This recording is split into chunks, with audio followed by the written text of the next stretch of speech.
अगर मुश्किल से 300 लड़कियां भी गायब है ना, तो इसके अगेंस्ट आप लोगों को काम करना। ये वाकई कन्वर्जन हो रही है तो बहुत गलत है। और जो वहाँ पे लड़ने के लिए भेजते हैं,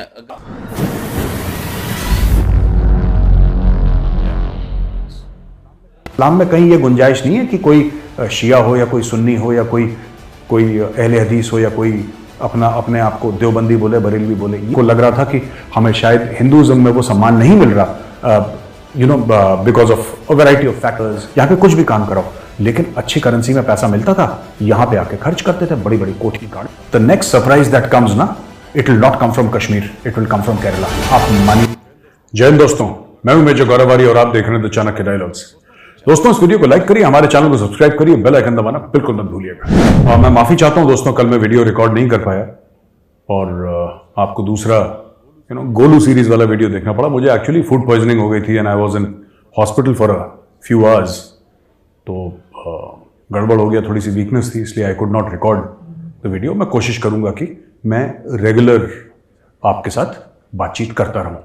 अच्छा दोस्तों, बड़ी आजकल बात चल रही है केरला स्टोरी। केरला स्टोरी मैं आपको बताता हूं, केरला स्टोरी जो मेरी समझ से क्या है। केरला में जो रेडिकलाइजेशन है वो नई बात नहीं है, खासतौर से Islamic radicalisation. This is not new for Kerala. अगर कोई बोले कि ये पिक्चर आई है इसलिए पता लगा है, नहीं, लोगों को बहुत साल पहले से पता था, सबको पता था। एजेंसीज वहां पे काम भी कर रही थी। वहां पे इंडियन मुजाहिदीन का, सीमी के कई स्लीपर सेल्स, इन्होंने लोगों को गिरफ्तार भी करा, स्लीपर सेल्स को तोड़ा भी है। मैं आपको बताता हूं, ये एक पिक्चर में फिगर दिया है। 35,000 हिंदू और ईसाई लड़कियों को मुसलमान बनाया और फिर उनको भेजा वहां पे, सीरिया भेजा, कहीं और भेजा लड़ने के लिए। पहले तो मैं आपको ये बात बता दूं कि ये फिल्म मैंने देखी नहीं है, right? I have not seen this film, I will see this film, but मैंने बोला कि पहले मैं वीडियो रिकॉर्ड करूंगा कि एक मेरी अनबायस्ड नजर हो। देखिए, बात यह है कि जब आप फिल्म देख लेते हैं तो आप फिल्म की कहानी सुनाना शुरू करते हैं। मैं वो करना नहीं चाहता, लेकिन तो मैं ये कहना चाहता हूं कि जो 35,000 लड़कियां कन्वर्ट हो गई केरला में, मुझे इस फिगर के बारे में जानकारी नहीं है। 35,000 हुई, 3,500 हुई, 350 हुई, 35 हुई, आई डोंट नो। लेकिन ये सिग्निफिकेंट लेवल का कन्वर्जन हुआ है।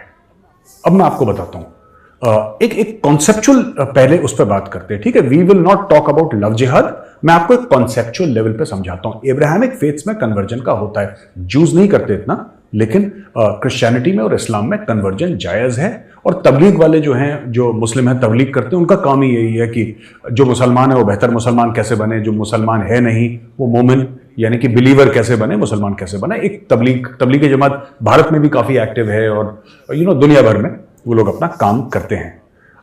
दोस्तों, ऐसा है कि यूरोप, पूरा यूरोप आज की तारीख में क्रिश्चियन है।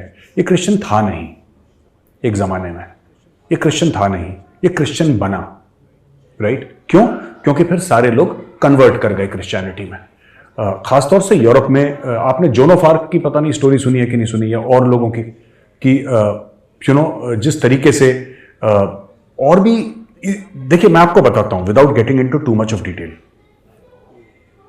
हुआ ये कि कन्वर्ट लोग करे गए। जो ईरान था, ईरान में तो ज़ोरास्ट्रियंस थे, जिनको हम पारसी बोलते हैं ना इंडिया में, वो थे। वो पूरे के पूरे दे बिकेम मुस्लिम्स, वो कन्वर्ट हो गए इस्लाम में। और कुछ ज़ोरास्ट्रियन जो हैं वो इंडिया आ गए। इंडिया में उनको शर्म मिली, आज की तारीख में वो खुशहाली की जिंदगी भारत में बिता रहे हैं। इजिप्ट जो था, ये पूरा area, this was not a Muslim area, this became Muslim. Saudi Arabia Muslim नहीं था, वो प्रॉफिट मोहम्मद आए उसके बाद वो मुस्लिम बना वो एरिया, राइट? भारत में 711 के पहले, मोहम्मद बिन कासिम के आने से पहले, यहां पे कोई भी मुस्लिम नहीं था भारत में। मोहम्मद बिन कासिम जो था वो एक जनरल था जो आया था सिंध में, राजा दाहिर के साथ उसकी लड़ाई हुई, वहां से फिर इस्लाम आया। लोग कहते हैं उसके पहले केरला में एक मस्जिद बना था और ये सब, लेकिन वो वाइड स्प्रेड नहीं था, वो इक्के दुक्के, मतलब ना कहने का ये कि व्हेन आई से कोई भी मुस्लिम थे, मतलब इतनी तादाद में नहीं थे। तो ये सब जो थे धर्म, ये फैले हैं कन्वर्जन से। कुछ कन्वर्जन हुआ बाय फोर्स, नो डाउट, ये भी सच है कि कन्वर्जन बाय फोर्स हुआ। क्रिश्चियनिटी में भी बाय फोर्स हुआ। अच्छा, कोई भी क्रिश्चियन जो भी हार्डकोर बिलीविंग क्रिश्चियन है, मुस्लिम है, अगर आप उनको बोलेंगे कि कन्वर्जन आपका बाय फोर्स हुआ है तो उसको अच्छा नहीं लगेगा, क्योंकि कोई नहीं चाहता कि उसके मजहब के बारे में आप ये बोलें कि भाई तुमने तो तलवार दिखा के किसी को कन्वर्ट कराए। लेकिन फोर्स कन्वर्जन एक सच्चाई है। कुछ लोगों ने आउट ऑफ बिलीफ कन्वर्ट करा, यह भी सच्चाई है। कुछ लोगों ने लालच से कन्वर्ट करा, यह भी सच्चाई है। तो कन्वर्जन सिर्फ एक तरीके से नहीं हुआ कि सभी को बोला तुम्हें मार दो तो वो मुसलमान या क्रिश्चियन बन गए, ऐसा नहीं हुआ। अलग अलग तरीके से लोग अलग अलग जगह कन्वर्ट करे, सोशियो इकोनॉमिक कंडीशंस थी, लोग कन्वर्ट कर गए। हिंदूज में कई हिंदू इसलिए कन्वर्ट कर गए क्योंकि उनको लग रहा था कि हमें शायद हिंदुइज्म में वो सम्मान नहीं मिल रहा, because of variety of factors, variety of castes. वो मुस्लिम बने। बाद में जब वो मुसलमान बने तब उनको पता लगा कि सब कॉन्टिनेंट के मुसलमानों में भी उतनी ही कास्ट हैं जितनी हिंदुओं में है। और मैं पर्सनली जानता हूं मुस्लिम्स को जो इंटरकास्ट मैरिज नहीं करते, अमंग मुस्लिम्स नहीं करते, ये उनकी सच्चाई है। हां, इस्लाम के खिलाफ है क्योंकि इस्लाम में इन सब चीजों की मनाही है। इस्लाम में इन सब चीजों की मनाही है, राइट? कि इस्लाम में बोला है कि सब बराबर हैं और अल्लाह के सामने, चाहे वो बादशाह हो, चाहे वो गुलाम हो, चाहे वो कोई भी हो, अल्लाह के सामने सब एक है, सिर्फ उसी के सामने सजदा करेंगे। ये इस्लाम सिखाता है। लेकिन इस्लाम तो कई और चीजें सिखाता है जो कई लोग नहीं मानते, राइट? तो जो लिखा है इस्लाम में वो चीज अलग है और जो एक्चुअल ग्राउंड पे हो रहा है उसमें जमीन आसमान का फर्क है। Now coming to the Kerala story. Kerala story का क्या मैं आपको बताता हूं। इस्लामिक रेडिकलाइजेशन केरला में बहुत ज्यादा फैल रहा है। और ये आया कैसे केरला में? अब आप बोलेंगे साहब 100% लिटरेसी रेट थी यहाँ पे केरला में और आज भी है, most well educated state in India. तो जिसको ऐसा लगता है कि एजुकेशन से रेडिकलाइजेशन खत्म हो जाता है, मुझे लगता है कि ये थ्योरी शायद सही नहीं है, शायद सही नहीं है। आई कुड बी रॉन्ग, हो सकता है मैं गलत बोल रहा हूं, लेकिन ये थ्योरी सही नहीं है, मुझे ऐसा लगता है, क्योंकि ये फिर केरला में नहीं होता। अच्छा, यही रेडिकलाइजेशन उत्तर प्रदेश में क्यों नहीं हुआ? क्योंकि यूपी में भी बहुत मुस्लिम्स हैं, ठीक है। हाँ, यूपी में अलग किस्म का है, लेकिन यूपी से आप ये नहीं देखेंगे कि कोई बहुत रेयर कोई होगा कि जो सीरिया चला गया लड़ने के लिए AK-47 लेके, या कश्मीर चला गया, ऐसा यूपी से नहीं होता, ऐसा मध्य प्रदेश से नहीं देखेंगे, ऐसा बिहार से नहीं। वो आपस में बाहुबलियों की लड़ाई है, माफिया की लड़ाई है, कम्युनल वायलेंस है, ये आप यूपी में देखेंगे, लेकिन ये सब नहीं देखेगा यूपी में, ना के बराबर है। कोई होगा इक्का दुक्का तो ठीक है, वरना यूपी से आप ये सब नहीं सुनेंगे, राजस्थान से ये नहीं सुनेंगे, आप कर्नाटक से ये नहीं सुनेंगे, आप आंध्र प्रदेश तेलंगाना से ये नहीं सुनेंगे, आप तमिलनाडु से ये नहीं सुनेंगे। केरला ही क्यों, मैं आपको बताता हूं। मैं केरला कई बार जा चुका हूं, बहुत अच्छे बड़े प्यारे लोग हैं और बड़े जिसको कहते हैं मेहमान नवाज किस्म के लोग हैं। प्रॉब्लम क्या हो गई मैं आपको बोलता हूं। केरला में लिटरेसी हुई, भारत में जॉब का इतना स्कोप नहीं था। मैं आज से 20-40 साल पहले की बात कर रहा हूं। आज तो भारत में बहुत नौकरी के अवसर हैं, तो ये नहीं हुआ करता था, राइट? अब इंसान कुछ तो करे, कुछ तो अपना तो पेट पालेगा इंसान, उसमें हिंदू भी शामिल, उसमें मुसलमान भी, सिख, ईसाई, जो भी होगा वहां पे केरल में, सबको तो भूख लगती है। और भाई जैसे उत्तर प्रदेश में, दिल्ली में भूख लगती है, वैसे केरला में भूख लगती है। Everybody wants to eat at least 2 meals if not 3 a day. ये तो मजबूरी है इंसानों की, मेरी भी आपकी भी। तो केरला से बहुत सारे लोग क्योंकि एजुकेटेड थे, ये बाहर जाना शुरू हो गए, खास तौर से सऊदी अरेबिया, खास तौर से गल्फ, इन कंट्रीज में केरला वाले जाना शुरू हो गए। इसमें से शामिल टेक्निकल लोग, educationist, secretarial staff, nurses, medical doctors वगैरह वगैरह, बहुत लेवल से केरला में एक जमाने में केरला की इकोनॉमी को जो लोग कहते थे एक जमाने में, जैसे उत्तराखंड की इकोनॉमी को बोलते हैं ना कि मनी ऑर्डर इकोनॉमी, तो एक जमाने में, मैं पहले की बात, आज की बात नहीं कर रहा, एक जमाने में केरला की इकोनॉमी को कहते थे मनी ऑर्डर इकोनॉमी। जैसे उत्तराखंड की इकोनॉमी को भी मनी ऑर्डर इकोनॉमी आज भी कहते हैं, क्योंकि सारे जितने भी कुमाऊनी गढ़वाली 50% तो फौज में है, ठीक है, और जो फौज में नहीं है उनमें से 90% ऐसे हैं जो फौज में जाना चाहते थे।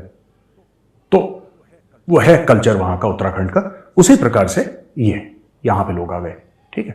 अब ये लोग जब गए गल्फ ना, उस जमाने में गल्फ में नया नया तेल निकला था, नया नया पैसा आया था सऊदी अरब में।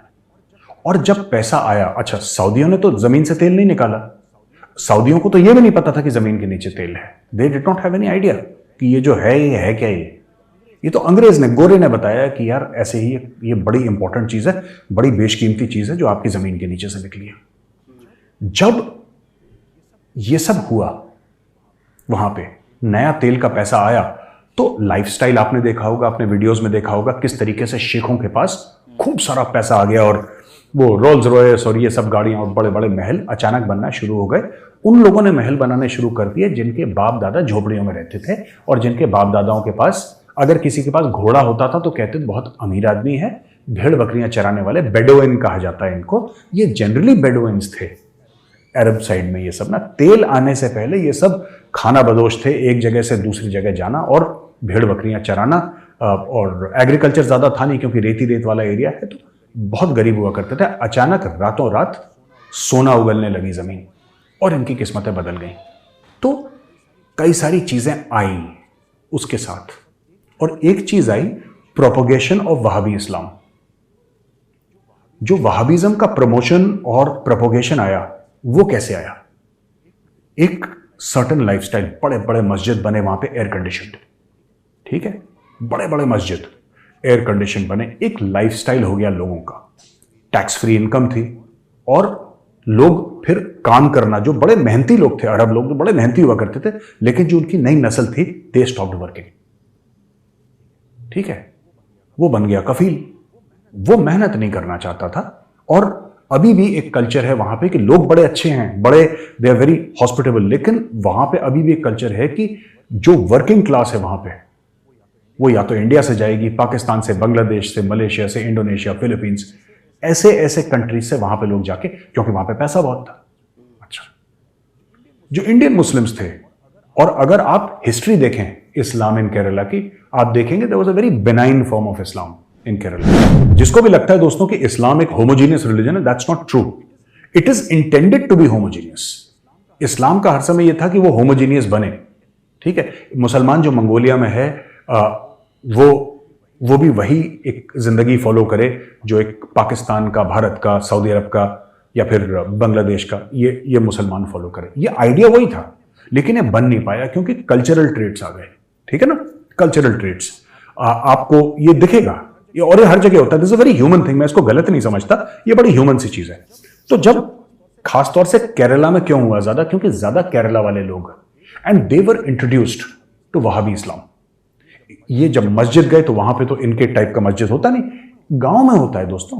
गांव में, मैं आपको बताता हूं, मैं रामपुर जा रहा था, मैं अक्सर जाता था रामपुर में एक गांव है, ठीक है, मैं नाम नहीं लूंगा उस गांव का क्योंकि अच्छा नहीं लगता, और उस गांव की पूरी मुस्लिम पॉपुलेशन है, और उस गांव की ऐसी ज्यादा कोई पॉपुलेशन नहीं है, ठीक है, छोटा गांव है, रामपुर के बिल्कुल बाहर, है ना।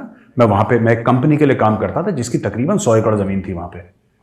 आई वॉज वेरी सरप्राइज्ड, वहां पे एक गांव के अंदर 2 मस्जिद हैं, एक तुर्कों का और एक पठानों का।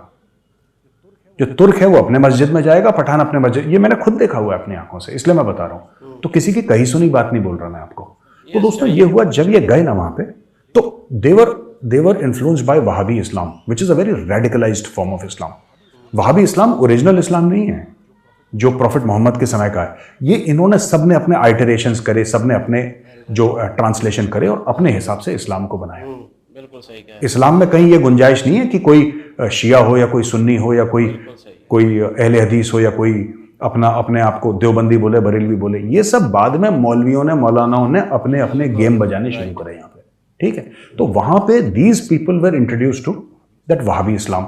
फिर ये जब वापस आए तो एक रेडिकल माइंडसेट काफी लोग लेकर आए, और एक और आइडिया था, ये मुझे कई लोगों ने बताया, बड़ी इंटरेस्टिंग चीज है। और अगर आप किताब पढ़ें ना, एमजे अकबर की किताब है, MJ Akbar has written a book called shade of swords.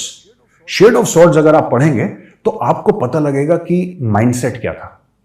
कि देखिए, अल्लाह ने सऊदी अरब को बड़ी चीजों से, बड़े नियमतों से नवाजा है, तेल है, क्यों? क्योंकि वो अच्छे मुसलमान हैं। तो अगर तुम अच्छे मुसलमान बनोगे तो तुम्हें भी ये बेनिफिट्स मिलेंगे।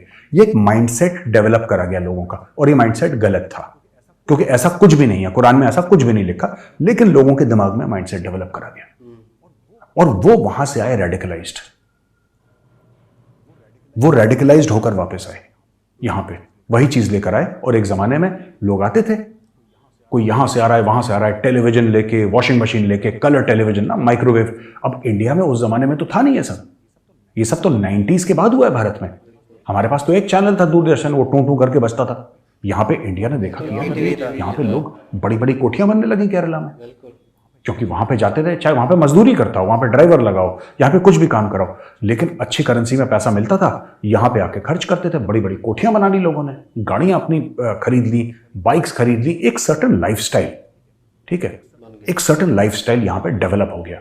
और वो जो वहाबी कीड़ा था, जो वहाबी इन्फेक्शन था, which has nothing to do with Islam, ये उनका खुद अपना एक आइटरेशन इन्होंने निकाला हुआ है, वो पॉइजन भारत में आया।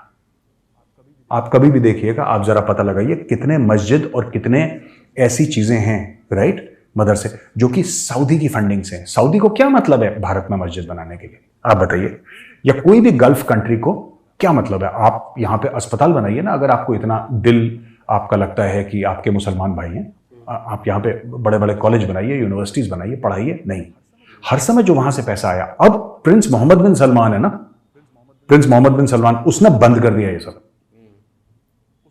उसको पता था कि क्या जहर फैला रहे हैं ये लोग, और सऊदी अरब को भी नुकसान हो रहा है। मोहम्मद बिन सलमान ने मना कर दिया और उसने बोला कि अगर मुल्क चलेगा तो कुरान से चलेगा, ये हदीस वदीस को मैं नहीं मानता। उसने हदीस को भी कोने में लगा दिया। आप जाके पढ़िए तो आपको पता लगेगा। तो ये हुआ है। अब केरला स्टोरी की क्या स्टोरी, देखिए कन्वर्जन हुए हैं। अब मैं आपको 2-3-4 एग्जाम्पल देता हूं मीडिया से, ठीक है, आप समझिएगा कि किस लेवल पे ये काम हो रहा है। तो दोस्तों, ये पहला जो आर्टिकल मैं आपको दिखाना चाहता हूं, ये देखिए, this article is dated January 27, 2020 और ये इंडिया टुडे का आर्टिकल है। इंडिया टुडे का article, women used as sex objects in name of love जिहाद। ये नेशनल कमीशन ऑफ वुमेन है, रेखा शर्मा जी, उन्होंने बोला है कि, और उन्होंने ये बोला है इसमें कि आई कंडक्टेड अ डिटेल, मैंने पूरी डिटेल इंक्वायरी करी है, फोर्सफुल कन्वर्जन यानी जबरन जो धर्म परिवर्तन होता है, और लव जिहाद के ऊपर, और वुमेन लिविंग द कंट्री। और ये कहती है कि दूसरे रिलीजन में शादी करना कोई प्रॉब्लम नहीं है, लेकिन जबरन शादी करना प्रॉब्लम है। इसमें जो दूसरी बात है कि हाँ, ये कहते हैं कि अगर हिंदू लड़की किसी मुस्लिम से शादी करे तो कोई प्रॉब्लम नहीं है, लेकिन जबरन नहीं होनी चाहिए। मेरा एक और सवाल है, अगर मुस्लिम लड़की हिंदू लड़के से शादी करे, या फिर यह भी मान लीजिए कि मुस्लिम लड़का ही है जो हिंदू लड़की से शादी करे, क्या उस लड़की या हिंदू लड़के को धर्म परिवर्तन करना जरूरी होगा कि नहीं होगा? राइट? क्या इस्लाम के तहत वो शादी जायज है कि नहीं है? ये एक बार हमें इस पे भी बात करनी चाहिए। I am a pretty liberal sort of a guy, मैं ज्यादा इसमें बिलीव नहीं करता, लेकिन जो सच है वो सच बोलना पड़ेगा। ये आर्टिकल है, ये आप देखिए स्क्रीन पे। दोबारा एडिटर साहब से रिक्वेस्ट करूंगा कि इस आर्टिकल को दोबारा एक बार स्क्रीन पे दिखाएं। दूसरा आर्टिकल ये है कि ये है कैथोलिक बिशप इन केरला, इनका नाम है जोसेफ कैलारंगट। ये बिशप ऑफ पलाई हैं ये, राइट? और ये इंडियन एक्सप्रेस का आर्टिकल है, और ये आर्टिकल है सितंबर 9, 2021 का। और इसमें कहते हैं young Christians being targeted through love and narcotics जिहाद। ये केरला के बड़े बिशप बोल रहे हैं, क्रिश्चियन बिशप, कि भाई हमारी लड़कियों को भी ऐसे करा जा रहा है। तीसरा, ये मैं आपको दिखाता हूं, ये आर्टिकल है अप्रैल 21 का 2022 का, ठीक है, अप्रैल 21, 2022 का। लव जिहाद campaigns by religious heads trigger concerns in Kerala. Kerala is witnessing increasing instances of section of the Christian community, including bishops, unleashing the love jihad campaign, not just over instances of interfaith marriages, but by women in the community, but even over women missing. ये कह रहे हैं कि कुछ मात्रा में जो women हैं वो missing हैं, वो गायब हो चुकी हैं। ये आर्टिकल है 15 जनवरी 2020 का, और ये कहता है कि Christian girls in Kerala being killed in the name of love jihad। ये क्रिश्चियन बॉडी है, तो Syro Malabar Synod, a Christian body based in northern Kerala, has claimed Christian girls in Kerala being killed in the name of love jihad। ठीक है जी, ये मैं आपको main stream media, जो आपका सो कॉल्ड लिबरल मीडिया है, जो जिसको सब लोग पढ़ते हैं, जिसकी so called quote unquote credibility है, मैं उस मीडिया को कोट कर रहा हूं, ठीक है ना। कहीं मैं आपको और किसी और मीडिया हाउस का लूं और आप बोलें कि नहीं साहब ये तो है ही गड़बड़ लोग, है ना, कुछ भी आपकी राय हो सकती है। अब ये देखिए, 66 नोन इंडियन ओरिजिन फाइटर्स, ठीक है जी। इस्लामिक स्टेट जो है उसमें इंडियन ओरिजिन फाइटर्स हैं। मैं आपको इसमें ना कई सारे कारण हैं दोस्तों, ये जो पूरा मामला चल रहा है ना, इसमें कई सारे कारण हैं और मैं आपको यह भी बताना चाहता हूं कि होता क्या क्या है इसमें। आखिरी जो आर्टिकल मैं कोट करूंगा, हमारे मित्र हैं, बड़े करीबी मित्र हैं, कर्नल डिनी, जो एक समय पे चाणक्य फोरम के साथ थे, अब वो नहीं है, अपने इंटरेस्ट परस्यू कर रहे हैं। ये केरला के रहने वाले हैं कर्नल डिनी, और कर्नल डिनी को आप कभी कभी टेलीविजन पे देख लेंगे। He is a very popular defence analyst, और कर्नल डिनी क्योंकि केरल के हैं तो इसमें वो अपनी, एक दिन उनका कॉल आया मेरे पास कि मैं इसके बारे में चाणक्य फोरम पे लिखना चाहता हूं, और मैं बड़ा परेशान हूं इस चीज को लेके, और मेरे होम स्टेट में ऐसा हो रहा है। तो मैंने बोला कि आपके पास कर्नल डिनी प्रूफ क्या है, आपके पास सबूत क्या है कि ऐसा आपके पास हो रहा है, क्योंकि आप चाणक्य फोरम में लिखेंगे 10 लोग पूछेंगे कि आपके पास सबूत क्या है। तो कह रहे हैं, उन्होंने मुझसे बोला कि सर मैं आपको सबूत के साथ लिख के दूंगा ये आर्टिकल, और मैं आपको एक और चीज बताता हूं कि मैं केरलाइट हूं, मैं बीच में रहता हूं, तो मैं ऑब्जर्व करता हूं मेरे माहौल में क्या चल रहा है, लेकिन फिर भी अगर आपको प्रूफ चाहिए तो मैं प्रूफ के साथ लिखूंगा। बड़ा लंबा उन्होंने आर्टिकल लिखा, और मैं एडिटर साहब से ये रिक्वेस्ट करूंगा कि इस आर्टिकल का ना जो लिंक है वो जरा डालें। जिनको ये आर्टिकल देखना है, पढ़ना है, वो जरूर पढ़ें, क्योंकि हम द केरला स्टोरी की बात कर रहे हैं। इसमें कर्नल डिनी क्या कहते हैं, ठीक है। कर्नल डिनी ने कई बातें करी हैं दोस्तों इसमें। No area is infested with terrorism overnight, कोई भी इलाके में आतंकवाद अचानक रातों रात नहीं होता, ठीक है। जम्मू कश्मीर में भी ऐसा नहीं हुआ था। फिर ये कहते हैं कि केरल में उस लेवल तक नहीं पहुंचे जितना कश्मीर 1989 में था, लेकिन अगर आप केरल को ध्यान से देखें तो आपको पता चल जाएगा कि किस रास्ते मेरा प्रदेश चल चुका है। ये कर्नल डिनी कहते हैं, राइट। ये कहते हैं कि, और ये 2 साल पहले का आर्टिकल है कर्नल डिनी का, कि 142 अरेस्ट टेररिज्म के लिए हो चुके हैं केरला में, और 100 से ज्यादा टेररिज्म के केसेस हो चुके हैं, जिसमें स्मॉल स्केल एक्सप्लोजन जो हुए हैं और इंप्रोवाइज्ड एक्सप्लोसिव डिवाइसेस हुई हैं। ये कह रहे हैं 2007 में शार्प शूटिंग की ट्रेनिंग के लिए मेकिंग ऑफ पेट्रोल बॉम्ब्स, ये वागामॉन, ये कोट्टयम इडुक्की बॉर्डर के पास हुआ था, जिसमें कि 18 मेंबर सिमी के शामिल थे। 2008 में अल्ताफ अहमद, हिजबुल मुजाहिदीन का आतंकवादी कश्मीर का, ये कुमिली इडुक्की केरला से अरेस्ट हो गया। इसको अरेस्ट करा केरला पुलिस ने। इसने केरला से पासपोर्ट के लिए अप्लाई करा था कि बाहर भाग जाइए। एक और सस्पेक्टेड टेररिस्ट को अरेस्ट करा गया for recruitment of Kerala youth into Jammu and Kashmir terror groups. So 2 religiously converted youth थे जो लाइन ऑफ कंट्रोल पे मारे गए वाइल कैरिंग आउट इन्फिल्ट्रेशन। तो आप समझ लीजिए कि इन्फिल्ट्रेट कर रहे थे भारत में, और लाइन ऑफ कंट्रोल जाहिर सी बात है Jammu and Kashmir.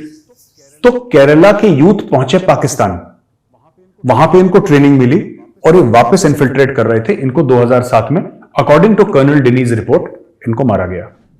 Professor T J. Joseph from Newman College Thodupuzha, इनको 4 जुलाई 2010 को अटैक करा गया और इनके दोनों हाथ काट दिए गए पॉपुलर फ्रंट ऑफ इंडिया से। ये तो खैर ठीक है, ये एक क्रिमिनल एक्टिविटी है। और इसमें in 2011 there were reports of coordination meeting between SIMI and the Maoist. ये माओइस्ट के साथ भी मिल रहे हैं। और नेशनल इन्वेस्टिगेशन एजेंसी 2012 में एनआईए ने बोला कि huge racket of printing fake Indian currency note FICN in Kerala during the NIA south zone coordination committee conference in Thiruvananthapuram held on 11th August. It was reported that Kerala is the fountainhead of Islamist terror operations in the country.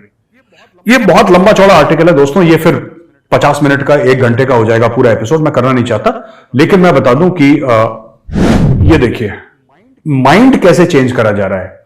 2017 में a street in Thuruthi ward of Kasaragod, एक कोई ward होगा, इसका नाम Gaza कर दिया।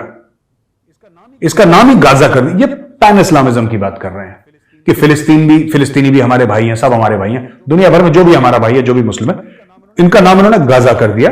This was close to the Padanna village from many youth had gone missing in 2016 and later found to have joined ISIS in Syria. This year also saw a report of at least 10 Malayali youth getting killed in Syria. ठीक है ना। अब मैं आपको बताता हूं दोस्तों, ऐसा है वो 32-35 हजार लड़कियां कन्वर्ट हुई और विदेश गई और वहां पे वो खत्म हो गई या वापस आई। मुझे इसके बारे में नहीं पता कि करेक्ट फिगर क्या है, लेकिन यह बात सच है कि लड़कियां गई हैं, लड़कियों का जबरन कन्वर्जन हुआ है, क्योंकि इसमें सिर्फ हिंदू नहीं बोल रहे, इसमें ईसाई भी बोल रहे हैं कि तुमने हमारी लड़कियां उठा ली, राइट। इसमें जो ईसाई जो बिशप्स हैं, जो इनके पास्टर्स हैं, जो इनके जो टॉप लोग हैं, जो क्लर्जी है क्रिश्चियंस की केरला में, उन्होंने भी, वो भी रो रहे, पीट रहे, गुहार लगा रहे कि हमारी बेटियों को तुमने गायब कर दिया। ऐसा हुआ है। तो दोस्तों, कर्नल डेनी की भी रिपोर्ट यही कहती है, जो उन्होंने पूरी रिसर्च करके बनाई और जो मीडिया में आया, मैं आपको सिर्फ वही बता रहा हूं। इसमें मैं अपनी राय कुछ नहीं दे रहा, लेकिन मैं एंड में अपनी राय जरूर दूंगा। और एंड में बस मैं आपको एक चीज बोलना चाहूंगा दोस्तों, वन सिंपल थिंग यार, छोटी सी बात आपको मैं कई बार कह चुका हूं, आज मैं ऑन रिकॉर्ड दोबारा बोल रहा हूं, the next surprise that comes ना, it will not come from Kashmir, it will come from Kerala. आप मानिएगा मेरी बात, जो मैं आपसे कह रहा हूं, आप मानिए मेरी बात। Next surprise will come from Kerala. जो श्रीलंका में अटैक्स हुए थे, जो बॉम्बिंग हुई थी, बाद में पता लगा कि इंडिया से उनके स्रोत जाते थे केरल से होते हुए ऊपर। देखिए, ये जो टेररिज्म है ना, कितना समय लगता। अगर केरल का यूथ, राइट, अगर केरल का यूथ सीरिया पहुंच सके, और मैं सारे केरल के मुस्लिम बच्चों को नहीं कह रहा ये, ठीक है, this is a small number of people who are doing this and bringing a bad name to the entire community. लेकिन हमें एक बात समझनी होगी, अगर वो लोग जो भी गए हैं, according to media reports, right, जो भी गए हैं सीरिया लड़ने के लिए, जो भी गए हैं बाहर लड़ने के लिए, इस्लामिक स्टेट और अलकायदा जैसी खूंखार ऑर्गेनाइजेशंस के लिए, उनको कितना समय लगेगा केरल से कश्मीर पहुंचने के लिए। और ये दिखाता भी है वहां पे एनआईए ने जिसको अरेस्ट करा है कि वो रिक्रूटमेंट कर रहा था वहां पे। वो केरल के जो रेडिकलाइज्ड मुस्लिम यूथ है, उनको बोल रहा था कि तुम जाके कश्मीर में जाके लड़ो। अभी तक हुआ नहीं है मामला ये, लेकिन can you deny the fact कि हो सकता है? Shouldn't we be careful? इसलिए मैं कह रहा हूं, इसमें सबसे बड़ी जिम्मेदारी है जो एल्डर्स हैं ऑफ द कम्युनिटी। मैं तो यही समझता हूं, देखिए पुलिस तो बाद में आएगी जब आएगी, एल्डर्स ऑफ द कम्युनिटी, कि आप बच्चों को समझाएं कि यहां पे देश के लिए काम करें, केरल के लिए काम करें, such a beautiful state, God's own country. आप यहां पे उनके लिए काम करें और अपने परिवार के लिए काम करें, अपनी वेलबींग, अपने फ्यूचर के लिए काम करें। इन सब चीजों में कुछ नहीं रखा। कहां गया अलकायदा, कहां गया इस्लामिक स्टेट, ये कहां गए सारे टेररिस्ट ऑर्गेनाइजेशन? सबके सब खत्म हो गए। ये बच्चों को झूठा चूरन दिखा देते हैं कि तुम ऊपर जाओगे तुम्हें 72 हुरे मिलेंगे, किसी को कख नहीं मिला आज तक, ठीक है। So I think you should take note, और इस चीज पे जरा ध्यान रखिएगा कि ये जो थ्रेट है केरला से, ये रियल है। मैं फिर कह रहा हूं, कितनी लड़कियां कन्वर्ट हुई, कितनी लड़कियां गई, हजारों थी, 100 थी, मुझे इसके बारे में नॉलेज नहीं है। तो मैं इसके बारे में मैं ये नहीं कह रहा कि केरला स्टोरी जो फिल्म है वो बिल्कुल सच है या झूठ है, मैं उस पर कमेंट नहीं कर रहा क्योंकि मेरी नॉलेज नहीं है। लेकिन मैं आपको बता रहा हूं, केरला से थ्रेट जेन्युइन है, ये 100% जेन्युइन थ्रेट है, और ये किसी ना किसी दिन देश में बम की तरह फटेगा। और वो जो ये धमाका होगा ना, मैं फिर कह रहा हूं, ये कश्मीर से नहीं होगा, इस बार केरल से होगा। इस चीज का ध्यान रखिएगा। ये वीडियो देखने के लिए बहुत बहुत धन्यवाद दोस्तों। अगर वीडियो पसंद आए तो वीडियो को लाइक करिए, हमारे चैनल को सब्सक्राइब करिए, बेल आइकन दबाना बिल्कुल मत भूलिएगा। जय हिंद, वंदे मातरम। केरला में टूरिज्म के लिए वो इतना खूबसूरत सिटी है, लोग दुनिया भर से आते हैं। इस इमेज बनने के बाद लोग आएंगे वहां पे टूरिज्म के लिए, मतलब वहां पे विजिट करने। जब आप ऐसी इमेज बना रहे हो कि वहां पे लोग ऐसे खतरनाक लोग हैं, टेररिस्ट ग्रुप हैं, लड़कियां अगवा हो जाती हैं, लव जिहाद के नाम पे उनको मुस्लिम किया जा रहा है, तो आप एक तो इमेज खराब कर रहे हो मुसलमानों